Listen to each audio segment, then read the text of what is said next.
Hey,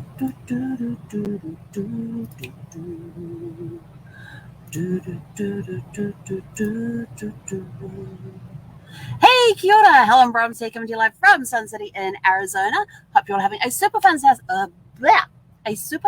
sparkling start to Thankful Thursday. Yes, that day of the week where we look back over the week and think, what are we most grateful for?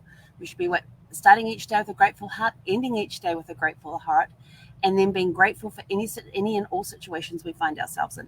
Yes, even the hard, tough, tragic ones.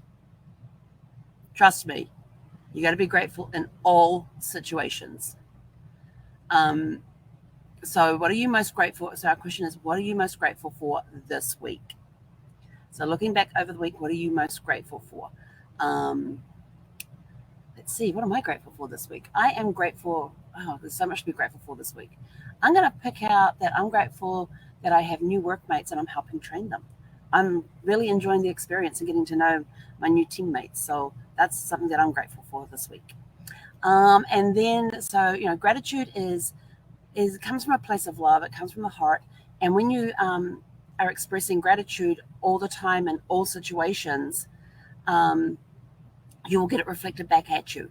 And some people turn around and say, why would you say that even in tragic situations you are grateful? It's because I'm grateful that I'm going through the experience so I can learn and grow from it so that I may be able to turn around and help somebody else going through a similar situation. So I'm grateful for the lessons that I have learned during that experience. The lessons I learned during the 9 years, 8 months, and 3 days that Brad had cancer, that we had that cancer battle going on, and then his eventual passing. It has allowed me to help other people through that situation. And the way that I look at it is that it's not all about me; it's about them. It's about helping make their experience. It's helping guide them through that experience. Because when you're going through something like a cancer journey or the passing of a loved one, it is a very difficult time. I'm not going to sugarcoat it. It is a difficult time to go through. And at times you feel like you are alone out there, that there's nobody else that's been through this experience that you're going through. And when you can reach out, when somebody hears about your experience and say, hey, I've been through a similar experience. If you ever want to talk about it, I'm here for you. Please remember that, this isn't going to last and and give them some encouragement, but be real with them. Don't sugarcoat it. Be real with them. And just reaching out like that could be a huge boost to their day, because now all of a sudden they realize they are not alone in their journey. There are people that have been through what they're going through. There are people out there that understand. They may have friends who have never dealt with anybody with cancer before or had cancer affect their family. They may have friends who have never lost a loved one, like a spouse or a partner. And so it's difficult to talk to people about it because they don't get it. But when you can find somebody who does get it, it is so huge. I'm going to the cancer support caregivers group that I went to. That was a huge wake call for me, because there was so many people. There was a group of us that were all going through a similar situation. Yes, the cancer types we were dealing with may have been different, but it was a similar experience. We got it. We got the frustration of, having our loved ones rebelling against us. They're supposed to be taking medication. They don't want to take the medication. They basically turn into toddlers at times, where they refuse to do something. It's because they have lost so much control in their life that they're trying to control a small portion as what they can. And so we all get that. We understand that. Having difficulties with doctors. Oh yeah, been there, done that. Fired 3 doctors already. We literally fired 3 doctors. All because their attitude was bad. They had a bad attitude. One doctor didn't even acknowledge I was in the room. He walked into the room, he went up to Brad, introduced himself and all that. I put my hand up to say I'm his wife, and he turned away, put his back to me, and walked back across the room, and was reading through Brad's file, asking questions. And Brad would look at me at times and go, I don't know what's, and I would give the answer, and the doctor would completely ignore my answer. Completely ignored me. And we got out of there. I said to Brad, we're finding another oncologist. If he can't work with us as a team, he ain't getting us at all. And Brad was Brad was pissed. He was so pissed. But anyway, so when you're going through something tragic, be thankful that you are going through that experience, because your experience will turn around and help somebody else. And that's why I always say everybody has a story to tell. And somebody out there could be you know, in the next few weeks, the next few days, it could be months, it could be years, it could be 10, 20, 30, 40, 50 years down the road, your story is going to help that person, which is why it is so important to tell your story. And speaking of telling your story, our question of the day: outside your home state or country, what is the most beautiful place you have traveled to? Now, if you are somebody who has traveled internationally, I want to know your most beautiful place you have traveled to internationally.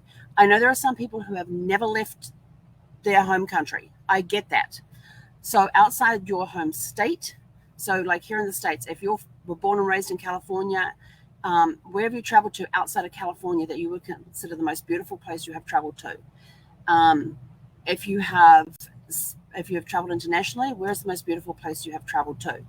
So with me, of course, because I don't want you toting your home state or your home country, I want you to expand and share your experiences of the most beautiful places you have traveled to. Excuse me. And so I was trying to think of where are some of the most beautiful places I've traveled to, and I go Alaska would be my top one. The reason being with Alaska is because it reminds me so much of New Zealand. So I know I'm biased to New Zealand, but a lot about Alaska reminds me so much of New Zealand. If you've been to both places, you will get it. You will totally understand. We've got the South Island down there with the Southern Alps and all of that, with the fjords. You go up and down the fjords in Alaska, and they're almost identical to the ones in New Zealand.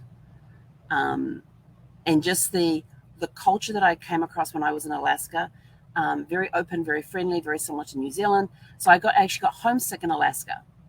And people are going to go, well, Alaska's like New Zealand, so where else is the most beautiful place you've been to? Oh my goodness.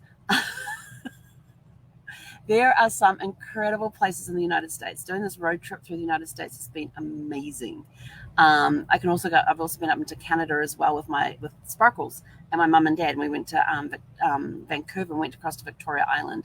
Loved it over there. Bruchart Gardens. Oh my gosh, that place was just amazing. Where else did we go?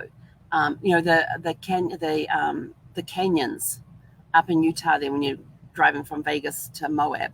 Despite all my mental games that were going on, we were driving through some of the most beautiful canyons. I had never seen anything like those canyons. It was just amazing. Maui, love Maui, the island of Maui.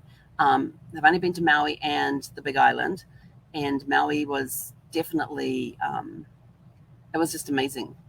It was just, I could have easily just lived there. I could easily live there. It is just such a gorgeous island, especially when you get away from the places where all the tourists are. I'm trying to think what other places I've been to that, you know, what are those places that take your breath away? Oh, being here in Arizona, yes, it's dry desert, but there is a beauty in the desert. There is an amazing beauty in the desert, and the sunsets here are incredible. So it's been, there's a lot of great places that you can go visit. I could rattle off a lot of different places in different states. Anything else? I mean, the lakes are gorgeous. I've been to, I think it's Lake Erie. Is that the one that's up there in, I think it's, I mean, Victoria, not Victoria, Niagara Falls. Of course, I've only seen it from the Canadian side. Those were pretty fantastic too.